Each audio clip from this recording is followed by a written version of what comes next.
Hello दोस्तों, आज हम ये सुपर सॉफ्ट मुलायम नाश्ता बनाने वाले हैं बस कुछ कच्चे आलू से। ये इतना टेस्टी लगते हैं कि आपका पेट भरेगा पर मन नहीं भरेगा और बहुत ही आसान सी रेसिपी है, तो रेसिपी को पूरा जरूर देखना। अगर आप मेरे चैनल पर नए आए हो तो चैनल को सब्सक्राइब जरूर कीजिएगा। तो चलिए देखते हैं इस आसान सी रेसिपी को कैसे बनाना है।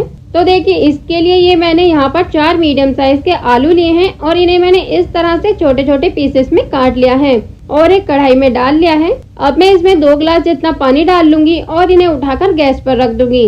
और अब मैं इसमें डालूंगी हाफ टेबल स्पून जितना नमक। तो अब हमें मीडियम फ्लेम पर आलू को उबाल लेना है। इस तरह से छोटे पीसेस में जब हम आलू को उबालते हैं ना तो ये थोड़ा जल्दी उबल जाते हैं। तो देखिए 2 मिनट में ही आलू अच्छे से उबल गए हैं। तो अब हम इन्हें किसी भी बर्तन में निकाल कर ठंडा होने के लिए रख देते हैं।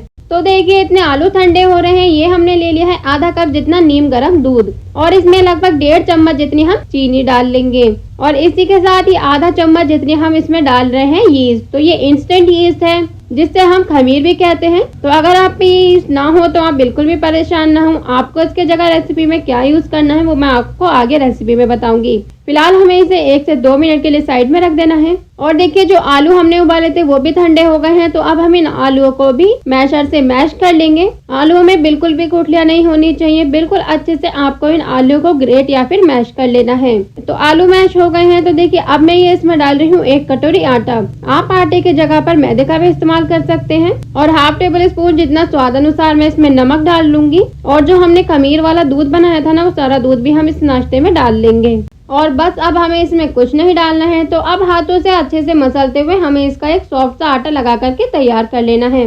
तो अगर आप पे यीस्ट या फिर खमीर ना हो तो आपको क्या करना है, जब हमने इसमें दूध डाला था ना उससे पहले आप इसमें हाफ टेबल स्पून जितना बेकिंग पाउडर डाल लें। या फिर अगर आप पे बेकिंग पाउडर भी ना हो तो आप इसमें 1 इनो का पैकेट डाल लें। उससे भी यह नाश्ता एकदम फूला फूला और मुलायम बन के तैयार होगा। तो देखिए थोड़ा सा ऑयल लगाकर हमने आटे को अच्छे से मसल लिया है जिससे इसमें बिल्कुल भी क्रैक ना हो और बढ़िया आटा लगकर तैयार हो। तो देखिए अब मैं ये इस पे क्लिंग फ्लेम लगा रही हूँ। आप इसे प्लेट से भी ढक कर रख सकते हैं और इसे ढक के कम से कम आधा घंटे और ज्यादा से ज्यादा आपकी जितना टाइम हो आप इसे उतना रेस्ट पर रख दें। जितना अच्छे से आप इसे रेस्ट दोगे उतना ही अच्छा फूला फूला नाश्ता बन करके तैयार होगा। तो देखिए मैंने 1 घंटे के लिए आटे को रेस्ट पे रख दिया था। तो देखिए कितना बढ़िया फूला फूला जालीदार आटा लगा है और आटा पहले से काफी ज्यादा हल्का भी हो गया है। तो चलिए अब इससे नाश्ता बनाते हैं। तो अब मैं ये एक बोर्ड पे डाल रही हूँ थोड़ा सा सूखा आटा। इस पे ये सारा आटा रखकर एक चाकू की मदद से इसे इक्वल पार्ट्स में काट लेंगे। आप चाहे तो ये किचन के प्लेटफॉर्म पे भी कर सकते हैं।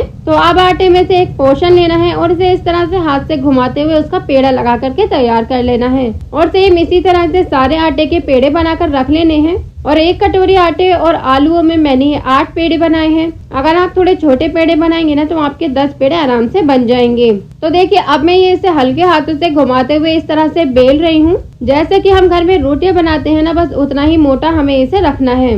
तो बिल्कुल उसी तरह से हम इसे बेल लेंगे और बेलने के बाद अभी हमें इसे डायरेक्ट डाल देना है गरम तवे पे। तो अब हमें इसे फुल फ्लेम पर सेकना है। तो हमने इसे पलट दिया है। अब हम इस पे हाफ टेबल स्पून से भी कम घी या फिर ऑयल लगा लेंगे और इसे फिर से पलट देंगे और दूसरी साइड से भी बिल्कुल ना के बराबर थोड़ा सा ऑयल लगाकर फिर से पलट लेंगे।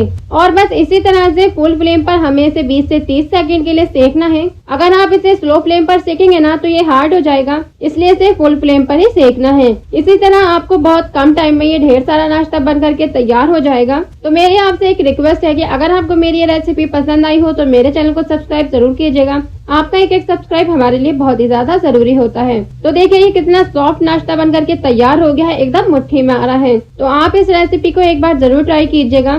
तो मिलते हैं ऐसी एक नई रेसिपी के साथ, तब तक के लिए सब्सक्राइब।